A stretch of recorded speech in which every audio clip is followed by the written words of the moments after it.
Bonjour tout le monde, c'est Arnaud Bruniel, président de la CIS Nursing. Je vous présente malheureusement tout seul cette capsule vidéo sur la ventilation spécifique au Covid-19.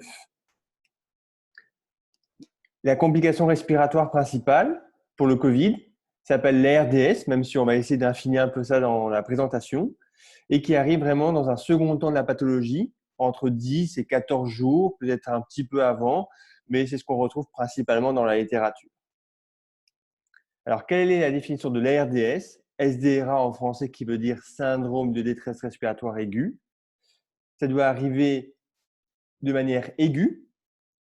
Il y a un degré d'hypoxémie en fonction du rapport PaO2 sur FiO2 qu'on a déjà parlé dans la première vidéo sur la ventilation mécanique, avec une PEP supérieure à 5 cm d'eau. L'origine de l'œdème ne doit pas être hémodynamique. Et enfin, on doit avoir une opacité bilatérale non expliquée par des épanchements, atelectasie ou nodules. Alors, ce rapport PaO2 sur FiO2, pour permettre de faire une gravité par rapport à cette ARDS, est utilisé pour les études épidémiologiques, mais aussi pour utiliser quelques traitements ou quelques traitements supportifs de l'ARDS. Ce qu'on retrouve ici, c'est les recommandations françaises publiées en 2009. Et en fonction de ce rapport PaO2 et FiO2, on peut monter en grade en fonction de cette gravité de l'ARDS. Donc, comme vous pouvez voir, principalement pour tous les ARDS, à partir du moment où le patient sera intubé ou même en VNI, il faut arriver à un volume courant de 6 ml par kilo de poids théorique. C'est vraiment très important. Ensuite, en fonction de ce rapport PaO2 sur FiO2, on se retrouve ici sur la pyramide. Si on a un rapport PaO2 sur FiO2 supérieur à 200, on peut augmenter la PEP. On peut ensuite mettre le patient en position ventrale et le curariser. Et ensuite discuter d'une ECMO véno-veineuse. Il faut vraiment regarder cette boussole ici à gauche. C'est vraiment important. Ce qu'il faut maintenir, c'est une pression plateau inférieure à 30 cm d'eau. Réévaluer régulièrement le patient. Maintenir une PEP supérieure à 5 cm d'eau et avoir un volume courant de 6 ml par kilo de poids théorique. Il y a d'autres traitements qui ont été utilisés dans la littérature et vous voyez que dans ces recommandations, ils ne sont pas encore pour l'instant reprises ou ils ont été retirés, comme par exemple la haute fréquence par oscillation. Alors, en fait, on parle d'ARDS pour le Covid.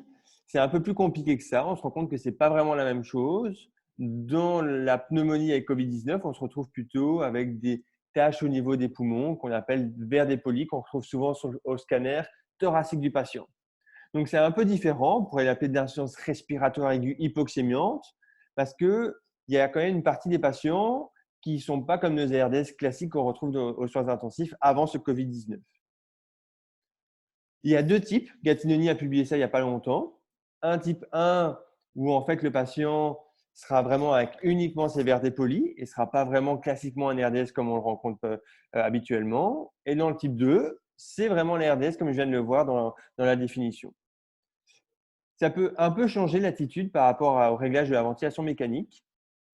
Et il faut savoir que le patient, même dans le séjour, on l'a vu ça dans une unité, peut passer d'un type 1, ici type L, à un type H. Et il faut savoir qu'en plus, dans ce Covid-19, il y a beaucoup de microthrombus pulmonaires aussi qui altèrent cette perfusion. Donc, type 1 ou type 2 ou L ou H, ça dépend de ce que vous l'utilisez.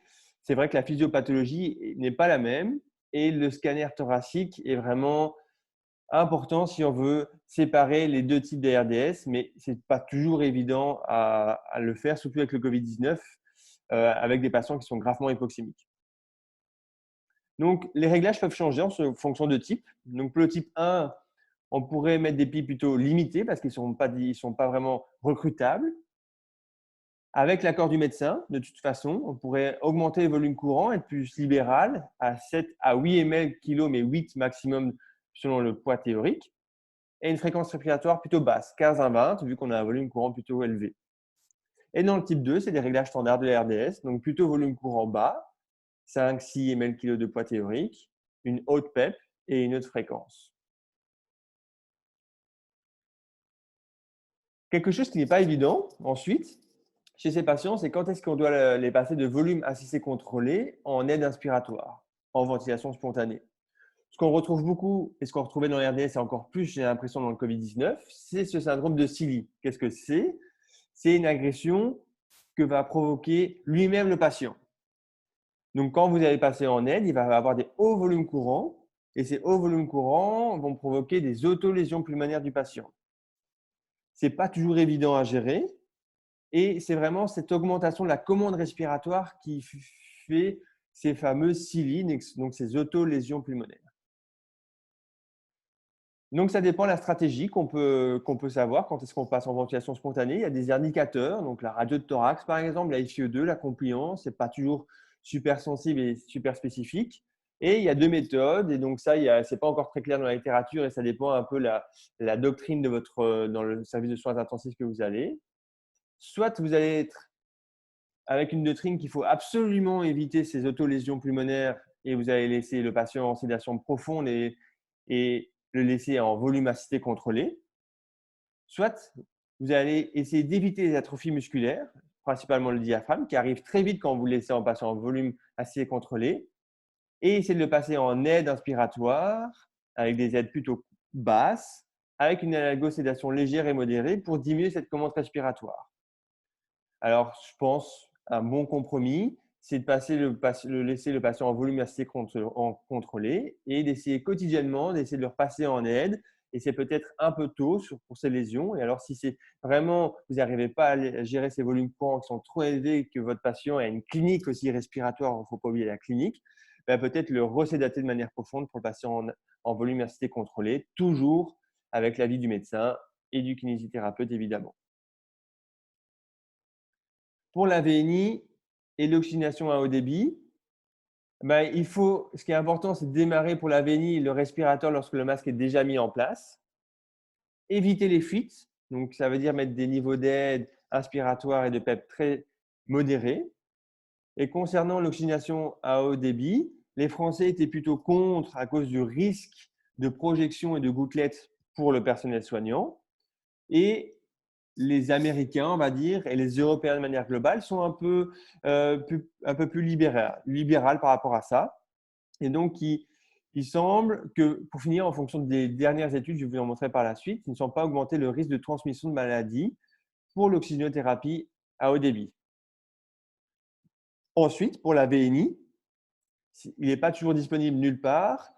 C'est le fameux helmet, donc c'est utiliser le casque qu'on a vu beaucoup en Italie. Il est assez coûteux. Et les Italiens sont très fans de ce moyen de mettre de la ventilation non invasive. Ça peut aussi éviter ces fameux cili, ces volumes courants un peu élevés. Je pense que c'est vraiment une habitude en fonction du service que vous avez dans vos services de soins intensifs. Alors, pour l'oxygénation à haut débit, c'est vrai qu'il y a cette étude qui montre qu'en fonction des fuites, attention, en fonction de comment sont placées les lunettes, il n'y a pas vraiment de projection qui soit vraiment plus loin quand on met le patient en oxygénothérapie à haut débit. Évidemment, il faut bien penser aux EPI, donc aux moyens d'équipement de protection individuelle pour le travailleur. Et alors, du coup, dans notre service, après cette étude, au début, on se limitait à 30 litres par minute et maintenant, on utilise les lunettes haut débit avec un haut litrage afin d'éviter les intubations et peut-être même voir manquer de respirateur à un moment donné. Je pense que ça, c'est évidemment en concertation avec vos médecins et kinésithérapeutes. Donc, pour revenir à la VNI, comme je vous avais dit, évidemment, on peut utiliser ce casque helmet que vous retrouvez ici à gauche de la DIA. Une méthode qui peut être aussi utilisée, qui est assez simple, si à un moment donné on manque de respirateur, ce qui n'a pas l'air d'être le cas actuellement, c'est le CPAP Boussignac. Il faut juste une valve de PEP, un manomètre pour calculer cette PEP et une prise d'air et d'oxygène.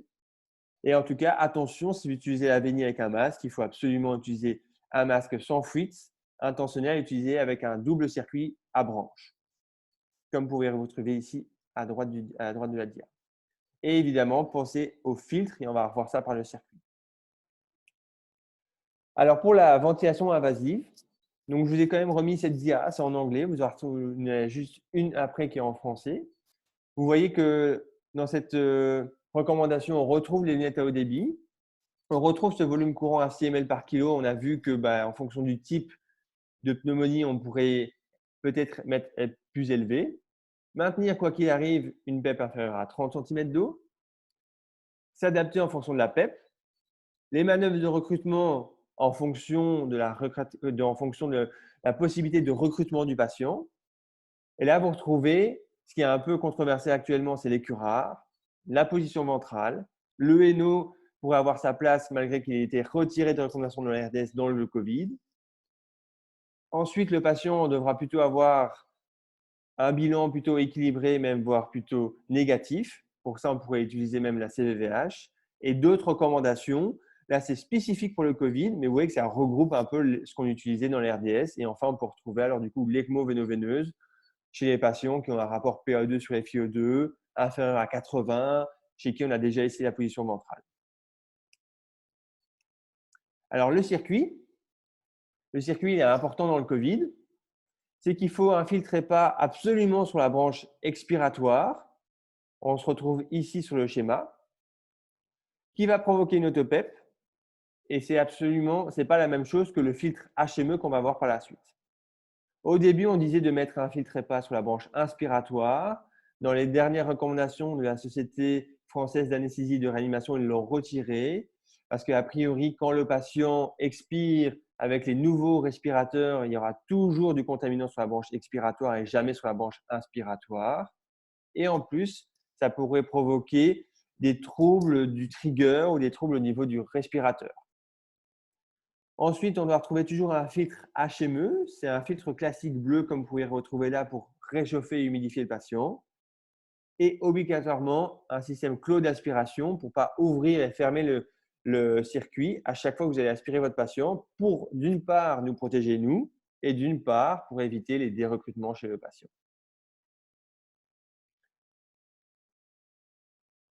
Ce qu'il faut être vraiment vigilant, c'est lors des déconnexions du respirateur. Par exemple, quand on change ses filtres, toutes les 24-48 heures en fonction des filtres. L'intubation, évidemment. Il faut vraiment être vigilant. Il faut vraiment avoir une bonne procédure pour l'intubation. Mais par exemple, si vous devez changer vos filtres, vous pouvez mettre une mise en pause expiratoire de la ventilation mécanique, clamper la sonde d'intubation, changer le filtre, déclamper la sonde d'intubation et reprendre la ventilation mécanique. Et si besoin, réaliser des manœuvres de recrutement si besoin. Dans d'autres institutions, je sais qu'ils éteignent le respirateur complètement. Et là, évidemment, on perd tout l'effet PEP chez le patient. Moi, personnellement, je le fais. Généralement, j'essaie de faire ça quand on est deux dans la chambre, que ce soit avec le kiné, avec le médecin, pour éviter vraiment qu'il y ait des fuites. Et il y en a un qui maintient la pause expiratoire sur le respirateur et pendant ce temps-là, l'autre change les filtres, par exemple. Alors, on avait vu l'humidification dans la vidéo précédente. Là, à cause du risque d'aérolisation, il ne faut pas utiliser d'humidificateur chauffant actif chez le patient. Et donc, il faut bien s'adapter en fonction, à cause de ça, des résistances et de l'espace mort que vous allez avoir à cause de ces filtres HME et des filtres EPA. Il faudra peut-être adapter vos réglages, que ce soit en VNI, en ventilation invasive par rapport à ça. Et peut-être vous poser des questions sur l'utilisation de l'isomycine qui n'est pas très claire chez les patients, vu qu'ils sont peut-être moins bien réchauffés, moins bien humidifiés au niveau des voies respiratoires. Les aérosols, on l'avait déjà vu, il faut plutôt essayer de les oublier à cause, encore une fois, du risque d'aérolisation. Il faut oublier les nébuliseurs. Et si vraiment vous n'avez vraiment pas le choix qu'il faut utiliser un aérosol chez le patient, plutôt laisser une chambre d'inhalation avec plutôt des systèmes de puff et d'aérosols doseurs. Mais vraiment, il faut vraiment se poser la question de risque-bénéfice par rapport à ce patient et éviter les déconnexions, en tout cas au niveau des aérosols. Dernière dia, je trouve cette image vraiment très bien faite au niveau des protections du personnel avant, pendant et après la gestion des voies aériennes. Je vous propose évidemment d'aller sur le site de la CIS Nursing comme toutes les informations et je vous propose vraiment peut-être de l'imprimer et le mettre dans votre chambre car je la trouve très bien faite. Merci de votre attention. À bientôt. N'hésitez pas à venir sur notre site cisnursing.be.